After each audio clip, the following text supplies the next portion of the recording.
essayons d'y voir un petit peu plus clair.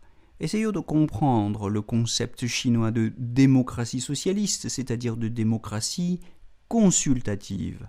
La démocratie à la chinoise, la démocratie socialiste, c'est la démocratie consultative. Le chapitre 8 du tome 2 de la gouvernance de la Chine lui consacre 5 discours.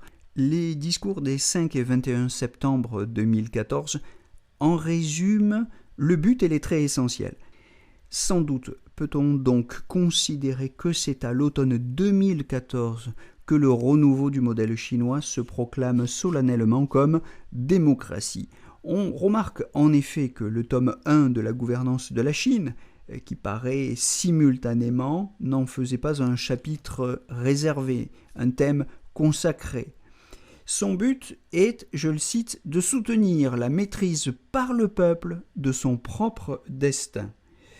Le tome 1 paraît en octobre 2014, mais on peut comprendre que ce seul discours du 21 septembre n'aurait pas suffi à justifier un chapitre entier. Bon, passons là-dessus. Son but est de soutenir la maîtrise par le peuple de son propre destin, grâce au travail interprétatif du parti qui guide aussi l'État dans la mise en œuvre des moyens, puisque vous savez qu'en Chine, l'État est contrôlé par le parti. Le parti est au-dessus de l'État.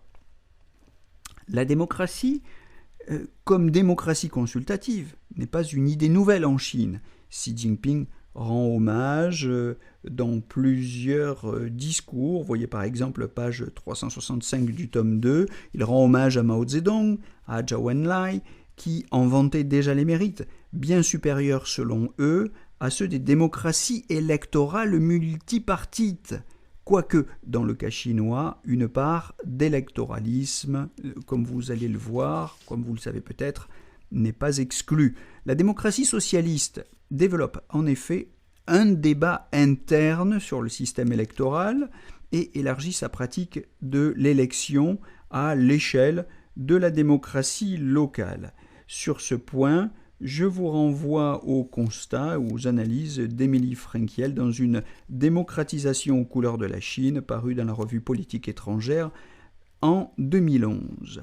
En 2015, cette pratique concerne plus de 640 000 comités de villageois avec un taux moyen de participation électorale en constante progression et autour de 80% selon Ying Zongqin et des organismes indépendants américains qui sont en poste d'observation.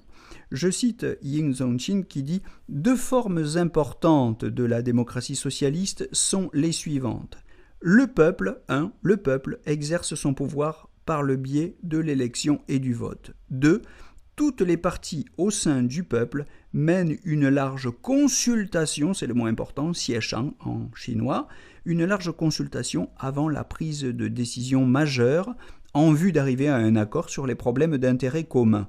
En Chine, continue Ying Zongqin, ces deux formes ne sont pas mutuellement substituables et l'existence de l'une ne dénie pas nécessairement l'autre. Au contraire, elles se complètent et leur symbiose fait davantage ressentir leur efficacité.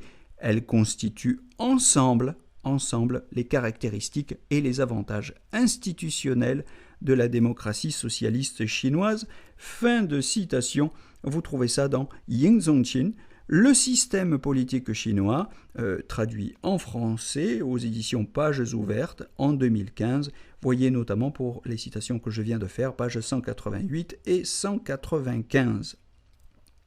L'introduction et l'extension du principe électoral au sein de la démocratie consultative est-il suffisant pour en conclure, comme Émilie Frenkiel pense pouvoir le faire, que la démocratie socialiste chinoise évolue, je la cite, graduellement vers l'idéal de la démocratie électorale. Émilie Frenkiel évoque la construction d'un état de droit spécifique pour lutter contre la corruption et assurer la stabilité politique et sociale en Chine. Elle développe l'idée d'un gradualisme, je la cite, page 854, c'est-à-dire l'idée d'une progression graduelle, progressive de la démocratisation de la Chine qui irait, selon elle, vers le modèle électoral occidental. Et elle s'appuie sur des penseurs chinois, non sans raison, Yu Keping, Jiang Weiming, He Zhangke, qui, je la cite, s'expriment ouvertement en faveur d'une démocratie électorale. Page 856 de son ouvrage sur la démocratisation aux couleurs de la Chine. Je pense plutôt, personnellement, avec Ying Zongqin et contre les auteurs cités dans cette note, que le modèle démocratique de la doctrine Xi est spécifiquement chinois et qu'il n'évolue pas vers le modèle occidental, qu'il ne fait qu'intégrer une part d'électoralisme en la subordonnant strictement au principe supérieur de la consultation mis en œuvre sous la direction du parti.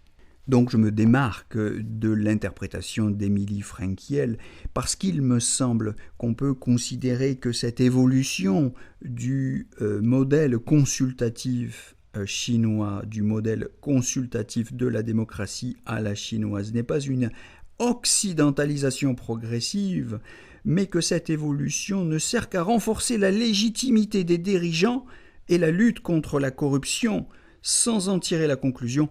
Donc, j'insiste que cette démocratie électorale soit, c'est-à-dire le modèle représentatif de la démocratie, soit devenu un idéal à atteindre pour les Chinois. Loin de là, loin s'en faut, l'extension du principe électoral peut se comprendre simplement comme une amélioration, une simple amélioration du modèle consultatif déjà en place, plutôt que comme l'ébauche de sa révolution, car c'est ce que signifie Émilie Fränkiel.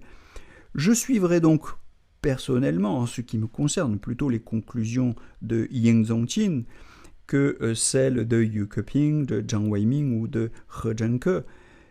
Ying Zongqin qui dit que, je le cite, « Un système électoral avec des caractéristiques chinoises a pris forme graduellement et il ne cesse de se perfectionner avec le développement politique, économique et culturel de la Chine. » Fin de citation. Vous trouvez ça donc dans son système politique chinois, tout le pouvoir appartient au peuple, traduit du chinois en 2015, donc page 29. Vous pouvez le lire en français. Le sens chinois du vote populaire n'est plus alors de faire un choix entre des partis en compétition. Je renvoie à mon précédent post sur la démocratie électorale et Schumpeter. Même si une part de compétition a été introduite dans le système électoral en 1979 pour l'élection des députés, je vous renvoie là encore à Ying Zongqin qui explique cela d'un point de vue historique, mais d'amplifier le principe de la consultation. Il s'agit en Chine d'amplifier le principe de la consultation en validant ou en invalidant par une censure a posteriori. Il ne s'agit pas de choisir, mais de censurer a posteriori les politiques publiques mises en œuvre ou les candidats au poste en responsabilité. Voilà en conclusion quelle est ma lecture du sens de l'histoire du modèle consultatif en Chine.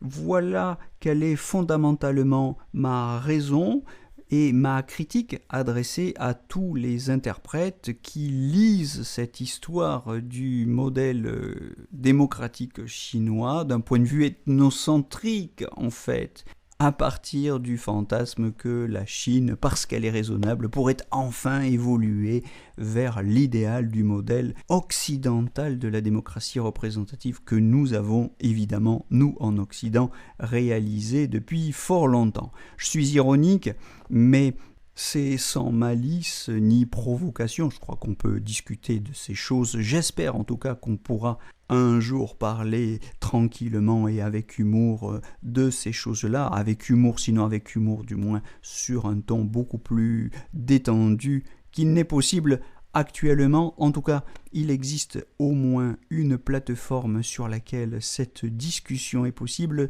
c'est, vous l'avez bien compris, cette chaîne YouTube, La Chine en question. Je vous souhaite une belle journée à tous, partagez, n'hésitez pas à me faire des retours, n'hésitons pas à organiser des conférences pour qu'on puisse parler de ces questions qui devront intéresser tôt ou tard les décideurs politiques, etc., qui auront affaire à l'avenir à la Chine et à son système politique. Je vous souhaite une belle journée en attendant. Belle journée à tous. À très bientôt.